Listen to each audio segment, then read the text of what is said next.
La mission principale de Faso Mebo, c'est de construire et bitumer la voie d'accès principale à l'hôpital du CHU Pala.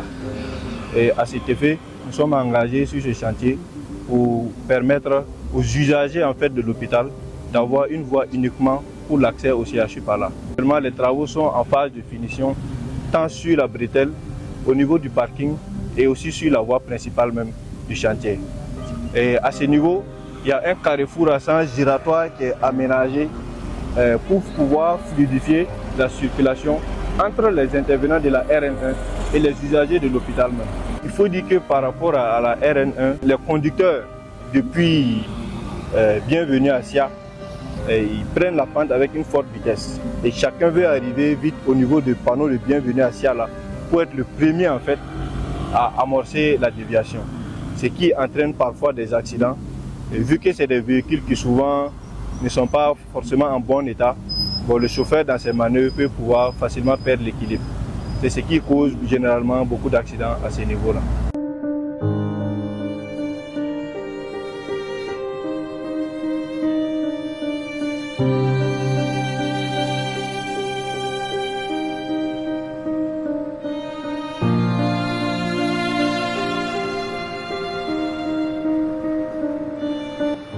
Actuellement, nous sommes sur le chantier CHU Pala qui est collé à la RN.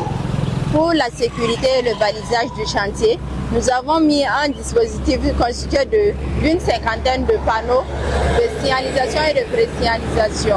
Comme constat que nous avons eu à faire, nous avons remarqué qu'avec les deux panneaux de limitation de vitesse à 30 km, de 30 km/h, on remarque une vitesse des bennes, des engins sur la RN. Aussi, nous avons remarqué qu'à travers les accidents, nous avons une vingtaine de GBA, de panneaux de signalisation qui ont été détruits. Malgré le panneau interdisant le dépassement, nous remarquons qu'à chaque fois, les usagers ont des comportements de dépassement entre eux, ce qui cause fréquemment des accidents. Bon, malgré que la signalisation est mais souffert aussi signalisation de respecter. Donc, au Kama, souffert nous au Sabari, une fois ni au panneau descend l'eau, ou les rabats le digigilo, adobe frère c'est tout, parce que n'a rien amené bolodron c'est fini. Aller au Sabari, au moins nous au panneau depuis on a tort, au cap commencé qu'à tout à double vitesse là, à tout gana. Voilà, don là en ce moment fana, au lieu de sécurité là. Depuis le début de nos travaux de bitumage pour l'accès de l'hôpital de référence de Pala, nous avons observé un nombre élevé d'accidents des usagers de la RN1. Ces accidents peuvent s'expliquer en partie par les caractéristiques du terrain, parce que nous avons devant nous un tronçon qui a une très forte pente. Et en plus de cela, un tronçon qui passe de 2 fois 2 voies à une chaussée de 2 voies. Donc ce rétrécissement rend le tronçon assez particulier et complexe à aborder.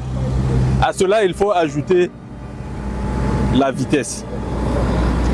La vitesse et les dépassements insolites.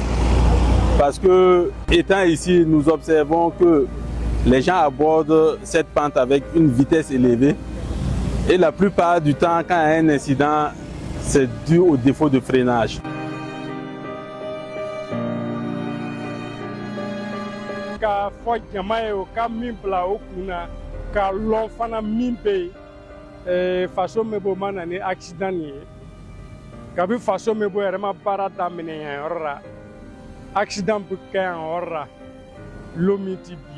Ni bi bolla e bi yɛrɛ minɛ ka taa chauffeur ma moto tigiw taxi moto hali sennamɔgɔ an bɛɛ ka janto an yɛrɛ la sira nin kan. Au regard de la pente très forte depuis la crête jusqu'à la déviation, ceci engendre souvent des accidents, mais nous en rappelons aux usagers une conduite responsable à travers la limitation de la vitesse pour non seulement se protéger et protéger aussi les autres usagers.